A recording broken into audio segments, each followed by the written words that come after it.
Bible एक वर्ष में। नमस्कार, आप सबका बाइबल एक वर्ष में स्वागत है। आप सब ने जो कदम उठाया है प्रभु के वचन सुनने के लिए, यह हमारे जीवन के अंधेरों को दूर करेंगे और हमें प्रभु के प्रकाश में चलाएंगे। आज हम गलातियों के नाम संत पौलुस के पत्र का अध्याय 4, हबक्कूक के ग्रंथ का अध्याय 2 और स्रोत ग्रंथ का 73वां स्रोत सुनेंगे। प्रभु का वचन सुनने से पहले आइए हम ईश्वर से प्रार्थना करें। हे प्रभु, हम आपका वचन सुनने वाले हैं। हमारे मन की आंखें खोलें और हमें आध्यात्मिक प्रज्ञा दें ताकि हम आपको जान सकें और आपके वचन के अनुसार अपना जीवन जिए। यह हम मांगते हैं आपसे प्रभु यीशु के नाम, आमीन। गलातियों के नाम संत पौलुस का पत्र अध्याय 4। विश्वास हमें ईश्वर की संतान बना देता है। मेरे कहने का अभिप्राय यह है, जब उत्तराधिकारी अवयस्क है, वह सारी संपत्ति का स्वामी होते हुए भी दास से किसी तरह भिन्न नहीं। वह पिता द्वारा निर्धारित समय तक अभिभावकों और करिंदों के अधीन है। इसी तरह जब तक हम आवश्यक थे तब तक संसार के तत्वों के अधीन थे, किंतु समय पूरा हो जाने पर ईश्वर ने अपने पुत्र को भेजा। वह एक नारी से उत्पन्न हुए और संहिता के अधीन रहे, जिससे वह संहिता के अधीन रहने वालों को छुड़ा सकें और हम ईश्वर के दत्तक पुत्र बन जाएं। आप लोग पुत्री हैं। इसका प्रमाण यह है कि ईश्वर ने हमारे हृदयों में अपने पुत्र का आत्मा भेजा है, जो यह पुकार कर कहता है, आबा पिता। इसलिए अब आप दास नहीं पुत्र हैं, और पुत्र होने के नाते आप ईश्वर की कृपा से विरासत के अधिकारी हैं। गलातियों के विषय में संत पौलुस की आशंका। आप लोग पहले जब आपको ईश्वर का ज्ञान प्राप्त नहीं हुआ था, ऐसे देवताओं की दासता स्वीकार करते थे जो वास्तव में देवता नहीं है, किंतु अब आप ईश्वर को पहचान चुके हैं, या यूं कहें कि ईश्वर ने आपको अपनाया है, तो आप कैसे फिर उन अशक्त एवं असार बने तत्वों की शरण ले सकते हैं? क्या आप फिर उनकी दासता स्वीकार करना चाहते हैं? आप लोग विशेष दिन, महीने, ऋतुएं और वर्ष मनाते रहते हैं। मुझे आशंका है कहीं ऐसा ना हो कि मैंने आप लोगों के बीच व्यर्थ परिश्रम किया हो। भाइयों, आप मुझ जैसे बने, जिस तरह मैं आप लोगों जैसा बन गया हूँ। यही आप में मेरा अनुरोध है। आप लोगों ने मेरे साथ कोई अन्याय नहीं किया। आप जानते हैं कि अस्वस्थ होने के कारण मुझे आपको पहली बार सुसमाचार सुनाने का अवसर मिला। यद्यपि मैं अपने शरीर की दुर्बलता के कारण आप लोगों के लिए भार बना, फिर भी आपने ना तो मेरा तिरस्कार किया और ना मेरे प्रति घृणा प्रकट की, बल्कि आपने मेरा ऐसा स्वागत किया मानो मैं ईश्वर का दूत या स्वयं ईसा मसीह था। उस समय आप लोग अपने को धन्य समझते थे। अब आप लोगों का वह मनोभाव कहाँ गया? मैं आपके विषय में यह कह सकता हूँ कि यदि संभव होता तो आप अपनी आंखें निकालकर मुझे दे देते। क्या मैं आपका शत्रु इसलिए बन गया कि मैं सत्य बोलता हूँ? जो लोग आपकी कृपा प्राप्त करने में लगे हुए हैं, वे अच्छे उद्देश्य से ऐसा नहीं कर रहे। वे आपको मसीह से अलग करना चाहते हैं, जिससे आप उनके अनुयायी बने। चाहे मैं आपके साथ विद्यमान हूँ या दूर हूँ, यह अच्छी बात है कि लोग हर समय आपकी कृपा चाहते हैं, बशर्ते वे किसी अच्छे उद्देश्य से प्रेरित हों। मेरे प्रिय बच्चों, जब तक तुम में मसीह का स्वरूप नहीं बन पाया है, तब तक मैं तुम्हारे लिए फिर प्रसव पीड़ा सहता हूँ। मैं कितना चाहता हूँ कि मैं अभी तुम्हारे बीच विद्यमान होता, जिससे मैं उपयुक्त भाषा का व्यवहार कर सकूं, क्योंकि समझ में नहीं आता कि मैं तुमसे क्या कहूँ। दो विद्यमान, एक दासता का और एक स्वतंत्रता का। तुम जो संहिता के अधीन रहना चाहते हो, मुझे यह बताओ, क्या तुम ये नहीं सुनते कि संहिता क्या कहती है? उसमें लिखा है कि इब्राहिम के 2 पुत्र थे, एक दासी से और एक स्वतंत्र पत्नी से। दासी के पुत्र का जन्म प्रकृति के अनुसार हुआ, किंतु स्वतंत्र पत्नी के पुत्र का जन्म प्रतिज्ञा के अनुसार। इन बातों का एक लक्षणिक अर्थ है। वे 2 स्त्रियां 2 विधानों की प्रतीक हैं। एक अर्थात सिनाई पर्वत का विधान दासता के लिए संतति उत्पन्न करता है, यह हागार है, क्योंकि सिनाई अरब में है। हागार वर्तमान यरूशलेम की प्रतीक है, क्योंकि यरूशलेम अपनी संतति के साथ दासता के अधीन है, किंतु दिव्य यरूशलेम स्वतंत्र है। वही हमारी माता है, क्योंकि लिखा है, वंध्या तुमने कभी पुत्र नहीं जना, अब आनंद मनाओ। तुमने प्रसव पीड़ा का अनुभव नहीं किया, उल्लास के गीत गाओ, क्योंकि विवाहिता अपेक्षा परियक्ता के अधिक पुत्र होंगे। भाइयों, इसहाक की तरह आप लोगों का जन्म भी प्रतिज्ञा के अनुसार हुआ है, किंतु जिसका जन्म प्रकृति के अनुसार हुआ वह उस पर अत्याचार करता था। जिसका जन्म आत्मा के अनुसार हुआ था वह भी ऐसा ही होता है। किंतु धर्म ग्रंथ क्या कहता है? दासी और उसके पुत्र को घर से निकाल दीजिए। दासी का पुत्र स्वतंत्र पत्नी के पुत्र के साथ विरासत का अधिकारी नहीं होगा। इसलिए भाइयों, हम दासी का नहीं बल्कि स्वतंत्र पत्नी की संतति हैं।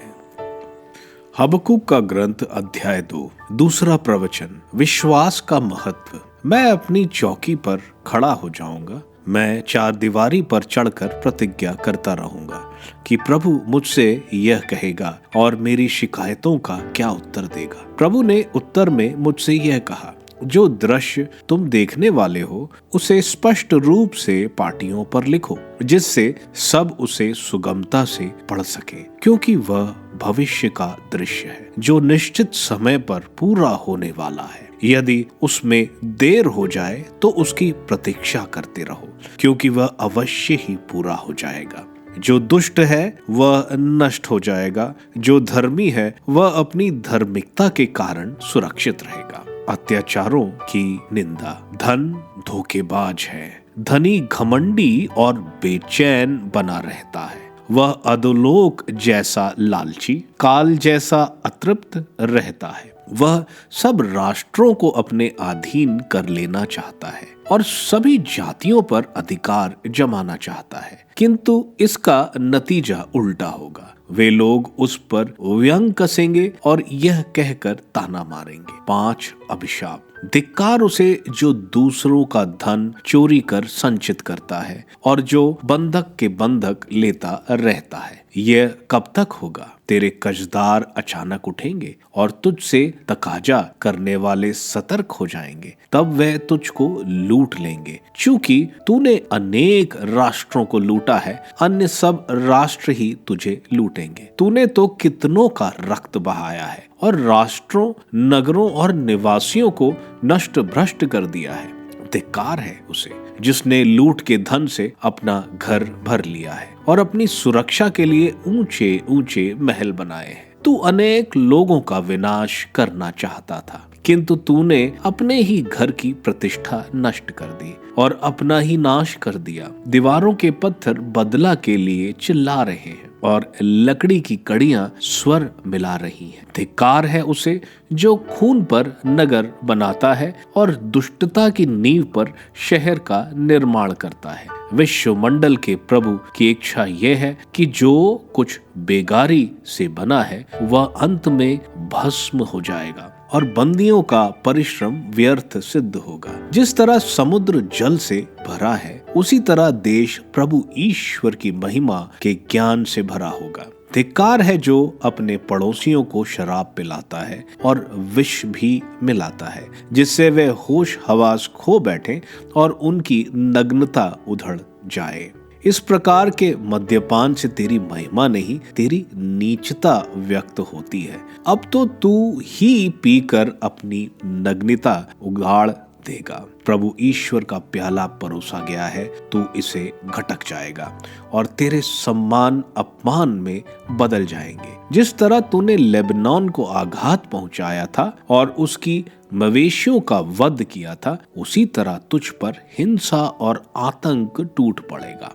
तूने तो देश भर में रक्तपात और बलात्कार किए और नगरों के निवासियों पर हिंसात्मक कार्य किए। धिक्कार है उसे जो लकड़ी से बनी प्रतिमा से कहता है जागो, या जड़ पत्थर से उठो। उस पर सोना चांदी जड़े तो हैं, किंतु उसमें प्राण कहाँ है। मूर्ति को ढालने से क्या लाभ, वह मनुष्य ही से बनी है, वह धातु ही धातु है। मिथ्यावादी मूर्तिकार भले ही जड़ प्रतिमा पर विश्वास करे, उसे क्या लाभ। पर प्रभु अपने पवित्र मंदिर में विराजमान रहता है, उसके सामने समस्त पृथ्वी मौन रहे।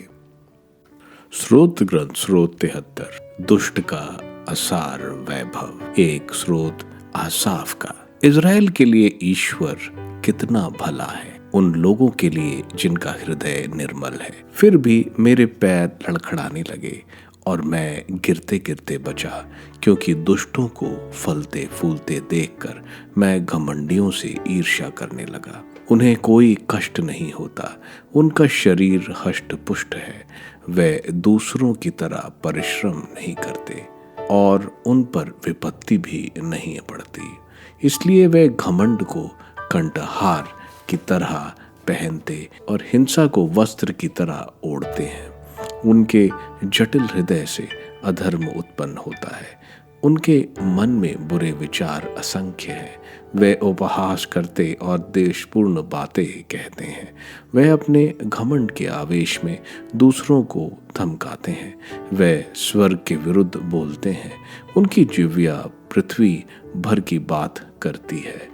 ईश्वर की प्रजा उनकी ओर अभिमुख हो जाती है और उनमें कोई दोष नहीं पाती। वे कहते हैं, ईश्वर कैसे जान सकता है? क्या सर्वोच्च प्रभु को ज्ञान होता है? देखो, दुष्ट लोग ऐसे ही होते हैं। वे निश्चित होकर अपना धन बढ़ाते जाते हैं। निश्चय ही मैंने व्यर्थ अपने हृदय को निर्मल रखा, व्यर्थ ही निर्दोष होकर अपने हाथ धोए। मैं हर समय मार खाता हूँ, मुझे प्रतिदिन प्रातःकाल दंड दिया जाता है। यदि मैं कहता मैं उनकी तरह बोलूँगा, तो मेरे पुत्रों की पीढ़ी के साथ विश्वासघात करता।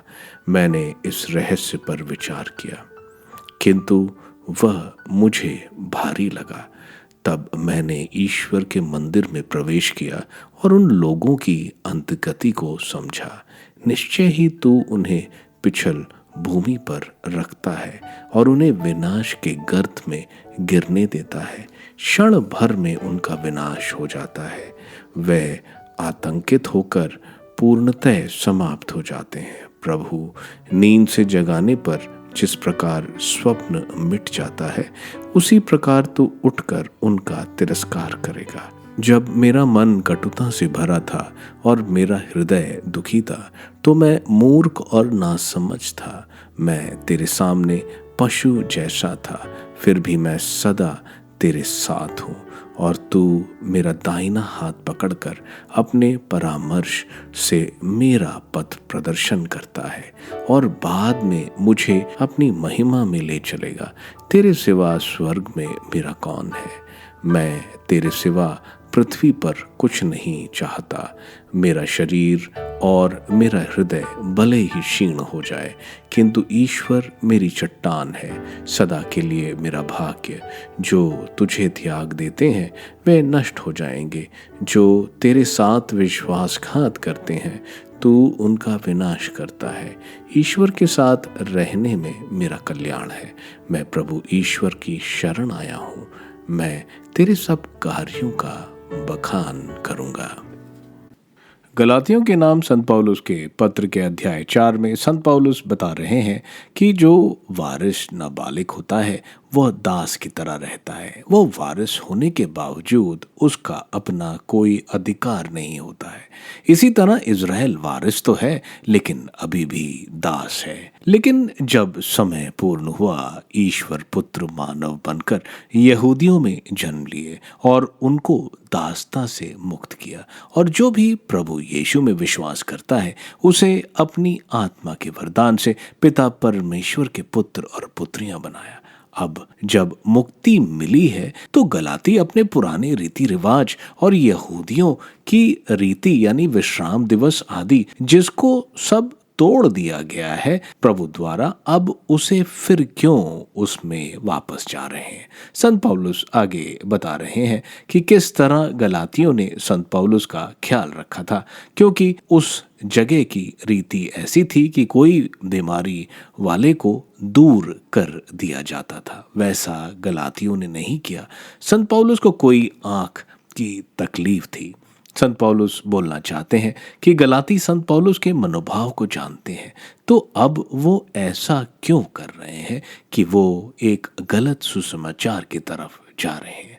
संत पौलुस आगे बता रहे हैं कि जैसे अब्राहम का पुत्र इश्माइल जो उसकी दासी हागार से पैदा हुआ था, वह सही वारिस नहीं था। वारिस आइजक था जो उसकी पत्नी सारा से पैदा हुआ था। इसी तरह पुराना विधान जो यरूशलेम के मंदिर की पूजा, वो पुराने विधान के समान है जो उनको दास्ता में बांधता था। वहीं प्रभु यीशु में नया विधान, नया यरूशलेम है और सही आराधना वहीं होती है। इसलिए गलातियों को प्रभु यीशु के विश्वास जो उनको दास्ता से मुक्त कराती है उसमें रहना चाहिए। हबक्कुक के ग्रंथ के अध्याय 2 में हबक्कुक ईश्वर के वचन सुनना चाहते हैं। ईश्वर उनको बोल रहे हैं कि वो जरूर सुनेंगे, भले ही देर से सुने। ईश्वर बोल रहे हैं कि धर्मी विश्वास पर ही जीवित रहता है। आगे 5 शाप बताए जा रहे हैं। पहला, जो अपना धन गलत तरीके से बढ़ाता है। दूसरा, जो अपना घर गलत तरीके से बनाता है। तीसरा, जो शहर को रक्तपात से बनता है। चौथा, वो जो अपने पड़ोसी के साथ गलत करता है। और पांचवा, वो जो मूर्ति पूजा करता है। इसलिए ये जो भी करते हैं उनको सजा जरूर मिलेगी। स्रोत ग्रंथ के 73। स्रोत एक प्रज्ञा का स्रोत है। स्रोतकार शुरू में पापियों से ईर्ष्या करता था क्योंकि वे सब अच्छी चीजें पाते थे, बावजूद इसके कि वे अहंकारी और ईश्वर पर श्रद्धा नहीं रखते।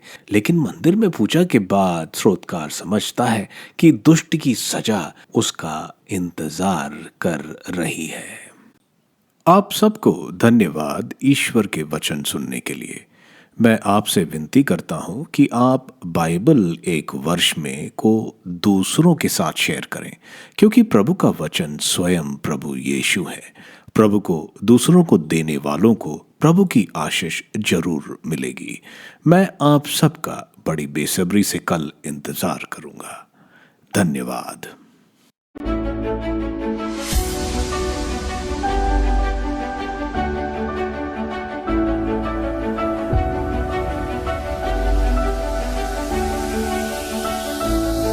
बाइबल एक वर्ष में